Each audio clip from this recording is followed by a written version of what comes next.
ওং নমঃ শিবায়। হর হর মহাদেব। বন্ধুরা, আজ আপনারা আমাদের এই ভিডিওতে যে মন্ত্রটি শ্রবণ করবেন সেই মন্ত্রটি মাত্র 11 বার শ্রবণ করা মাত্রই আপনার যে কোনো মনস্কামনা মাত্র 24 ঘন্টার মধ্যে পূরণ হবে।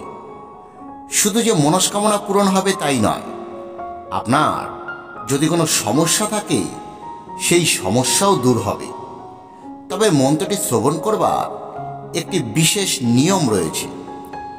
আপনি মন্ত্রটি শ্রবণ করবার আগে ভক্তি ভরে ভোলেনাথের উদ্দেশ্যে প্রণাম করবেন।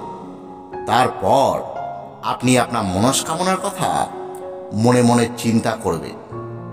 আপনাকে মনোকামনার কথা চিন্তা করতে হবে ঠিক এইভাবে।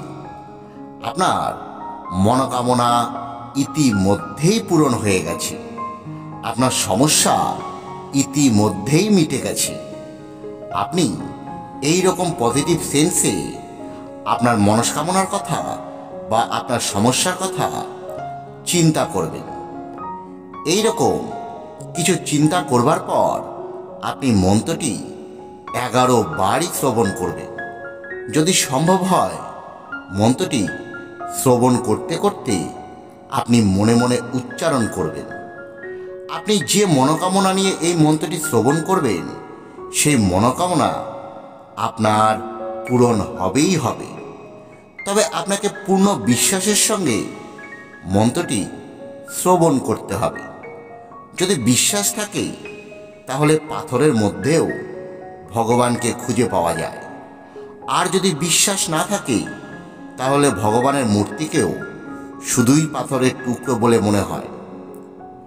যাই হোক বন্ধুরা, আমরা এবার পাঠ করতে চলেছি ভগবান শিবের সেই ইচ্ছা পূরণ মন্ত্রটি। আপনারা ভক্তি ভরে মন্ত্রটি শ্রবণ করুন। ওং নমঃ শিবায়। ওং নমস্তে অস্তু ভগবান विश्वेश्वराय महादेवाय त्रयंबकाय त्रिपुरांतकाय त्रिकलाग्निकलाय कालाग्निरुद्राय नीलकंठाय मृत्युंजयाय सर्वेश्वराय सदाशिवाय श्रीमन्महादेवाय नमः। ओं नमस्ते अस्तु भगवान विश्वेश्वराय महादेवाय त्रयंबकाय त्रिपुरांतकाय त्रिकलाग्निकलाय कालाग्निरुद्राय नीलकंठाय मृत्युंजयाय सर्वेश्वराय सदाशिवाय श्रीमन्महादेवाय नमः। ओं नमस्ते अस्तु भगवान विश्वेश्वराय महादेवाय त्रयंबकाय त्रिपुरांतकाय त्रिकलाग्निकलाय कालाग्निरुद्राय नीलकंठाय मृत्युंजयाय सर्वेश्वराय सदाशिवाय श्रीमन्महादेवाय नमः।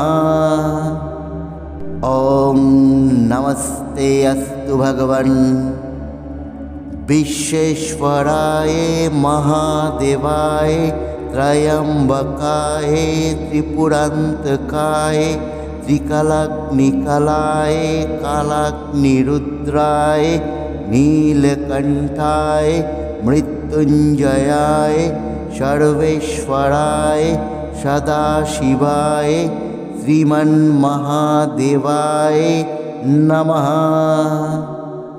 ओं नमस्ते अस्तु भगवान विश्वेश्वराय महादेवाय त्रयंबकाय त्रिपुरांतकाय त्रिकलाग्निकलाय कालाग्निरुद्राय नीलकंठाय मृत्युंजयाय सर्वेश्वराय सदाशिवाय श्रीमन्महादेवाय नमः। ॐ नमस्ते अस्तु भगवन् विश्वेश्वराय महादेवाय त्रयंबकाय त्रिपुरांतकाय त्रिकलाग्निकलाय कालाग्निरुद्राय नीलकंठाय मृत्युंजयाय सर्वेश्वराय सदाशिवाय श्रीमन्महादेवाय नमः। ॐ नमस्ते अस्तु भगवन् विश्वेश्वराय महादेवाय त्रयंबकाय त्रिपुरांतकाय त्रिकलाग्निकलाय कालाग्निरुद्राय नीलकंठाय मृत्युंजयाय सर्वेश्वराय सदाशिवाय श्रीमन्महादेवाय नमः। ॐ नमस्ते अस्तु भगवन् विश्वेश्वराय महादेवाय त्रयंबकाय त्रिपुरांतकाय त्रिकलाग्निकलाय कालाग्निरुद्राय नीलकंठाय मृत्युंजयाय सर्वेश्वराय सदाशिवाय श्रीमन्महादेवाय नमः। ॐ नमस्ते अस्तु भगवन् विश्वेश्वराय महादेवाय त्रयंबकाय त्रिपुरांतकाय त्रिकलाग्निकलाय कालाग्निरुद्राय नीलकंठाय मृत्युंजयाय सर्वेश्वराय सदाशिवाय श्रीमन्महादेवाय नमः। ॐ नमस्ते अस्तु भगवन् विश्वेश्वराय महादेवाय त्रयंबकाय त्रिपुरांतकाय त्रिकलाग्निकलाय कालाग्निरुद्राय नीलकंठाय मृत्युंजयाय सर्वेश्वराय सदाशिवाय श्रीमन्महादेवाय नमः।